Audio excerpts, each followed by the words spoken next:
আপনারা জানেন যে 2024 সালের যে বাংলাদেশের যে জাতীয় সংসদ নির্বাচনকালীন প্রধান নির্বাচন কমিশনার হিসাবে কাজী হাবিবুল আওয়াল উনি ছিলেন। তা উক্ত নির্বাচনে বিএনপি সহ অন্যান্য বড় দলগুলা অধিকাংশ দলগুলা নির্বাচনের সুষ্ঠু পরিবেশের কারণে অংশগ্রহণ করতে পারে নাই। শুধুমাত্র আওয়ামী লীগ সমর্থিত ডামি ক্যান্ডিডেট এবং জাতীয় পার্টি সহ ছোটো কিছু দল নির্বাচনে অংশগ্রহণ করে। আর সেক্ষেত্রে এই ধরনের একটি অভিযোগের প্রেক্ষিতে এবং অভিযোগের সাথে যে নির্বাচনের সুষ্ঠু পরিবেশ নিশ্চিত করতে তিনি ব্যর্থ হয়েছেন।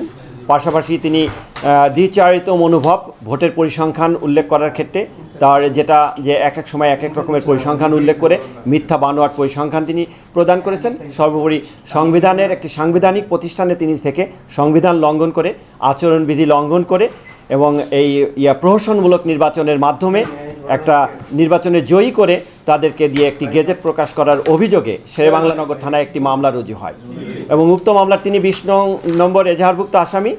তা আমরা তাকে গ্রেপ্তারের জন্য বেশ কয়েকদিন যাবৎ কাজ করি এবং কাজ করার একটা পর্যায়ে আজকে দুপুর 1টার সময় ঢাকা মহানগরীর গোয়েন্দা বিভাগের একটি টিম দুপুর 1টার সময় মগবাজারের একটি বাসা থেকে বাসভবন থেকে তাকে আমরা গ্রেপ্তার করতে সক্ষম হই।